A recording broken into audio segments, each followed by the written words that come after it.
اور یہ ماحول مسجد میں بھی ہم نے دیکھا.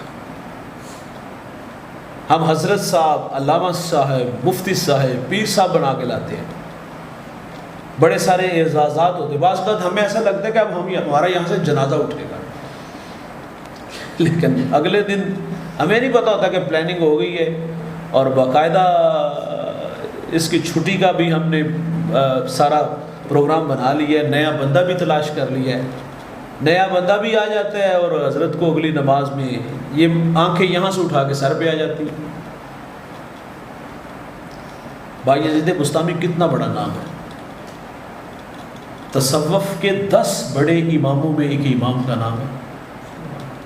آپ جمعے کی نماز پڑھتے ہیں اور فوراً جو ہے نا وہ مسجد سے باہر نکل آتے ہیں، یعنی کہ بقیہ نماز نہیں پڑھی یا وہ جمعے کے بعد فوراً نکل آئے. تو ایک شخص پیچھے پیچھے ہے کہ میں اب حضرت کو دیکھتا ہوں یہ کہاں جاتے ہیں. مجھے ایک صاحب نے کال کی، وہ کہتے ہیں مولوی صاحب ہمارے علامہ صاحب فرض پڑھ کے حجرے میں چلے جاتے ہیں اور وہ بقیہ نماز نہیں پڑھتے. میں نے کہا آپ نے وہاں وہ کیمرے فٹ کیے ہوئے ہیں، ہمیں اپنی رائے کو محفوظ کرنا چاہیے، کسی کے بارے میں اتنی جلدی بدگمان نہیں ہو جانا چاہیے.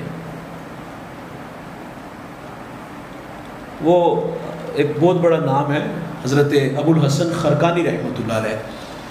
آپ کو ایک صاحب بڑی دور سے ملنے آئے، دستک دی، خاتون خانہ باہر آئی، کہا حضرت سے ملنا ہے، میں دوسرے شہر سے آیا ہوں، بڑا نام سنا ہے. تو گھر والی نے بڑی باتیں سنا دی. دل میں بات آ گئی کہ میں نے تو بڑا نام سنا تھا لیکن یہاں تو حال ہی کوئی نہیں. تو ایک بندہ باہر دور دیکھ رہا تھا، اس نے دیکھ کے پہچان لیا، لگتا ہے یہ اس شہر کا نہیں ہے. کہا میرا مشورہ ہے کہ آپ اپنی رائے کو محفوظ رکھنا، اور میں یہ بھی کہوں گا آئے ہو تو حضرت سے ملاقات کر کے جانا، کیونکہ وہ جانتا تھا کہ گھر والوں سے کیا کیا باتیں ہوئی ہیں. تو کہا اس میں حرج بھی کوئی نہیں، میں آیا ہوں لمبا سفر کر کے، باقی جو سنا اس پہ تو مجھے تعجب ہوا. تو کہا وہ مجھے کہاں ملیں گے؟ کہا آپ تھوڑا سا آگے جاؤ، آگے جنگل ہے تو وہاں کہیں ہوں گے. اچھا ہے، جو انہوں نے بتایا تھا راستہ وہاں پہنچے تو حضرت ابو الحسن خرقانی رحمۃ اللہ علیہ شیر پہ سوار ہیں اور ہاتھ میں سانپ کا کوڑا ہے. وہاں آ کے رک گئے تو اسے دیکھ کے مسکرا پڑے، فرمایا کرو ہو آئے. انہوں نے کہا حضرت کرو تو ہو آیا ہوں لیکن حال کوئی نہیں ہے.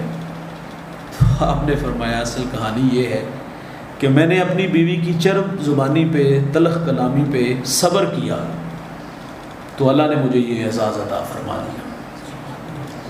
دیکھیے وہ کتنا بڑا نام ہے کہ اس کے من میں جو بات تھی وہ تو سینے کا راز بھی جان گئے، کیفیات بھی جان گئی. یہ اللہ والے ہوتے ہیں نا.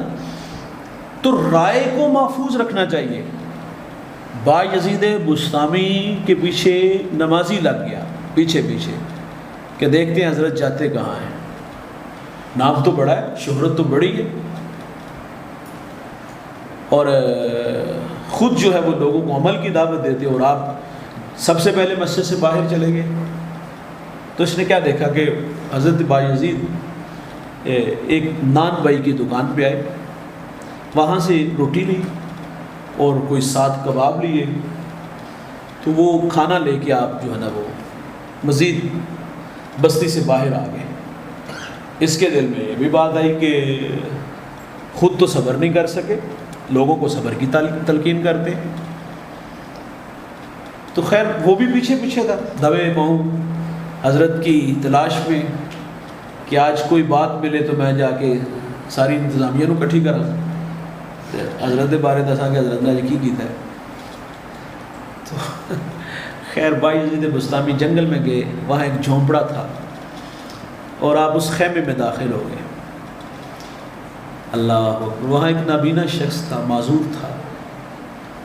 تو بایزید رو کے اس سے معذرت کرتے ہیں کہ پیارے بھائی میرے آنے میں تاخیر ہوئی، آج جمعہ تھا اور میں اس لیے لیٹ ہو گیا ہوں کہ آج جمعے کی نماز سے فارغ ہوتے فوری آ گیا ہوں، تو مجھے معاف کر دینا. اب مجھے بتائیے گا جو یہ پیچھے پیچھے جا رہا تھا یہ کس تلاش میں کہ حضرت کی ٹو میں لگا ہوا تھا. بھائی جان دل بڑا کرو، جب کسی کو مسلح پہ کھڑا کرو نا تو اس کے بارے میں رائے اچھی ہو، بدگمان نہ ہو۔ اگر ہمارا کہنا ہے کہ اگر وہ اس قابل نہیں، آپ جس کو مسلح پہ کھڑا کر رہے ہو اس قابل نہیں تو نہ کھڑا کرو۔ تسلیم کے بعد تحقیق گمراہی ہوتی ہے، یہ زیادتی ہوتی ہے کہ آپ اس کے ساتھ اتنا برا سلوک ہے، اس کے بارے میں آپ بدگمان رہو۔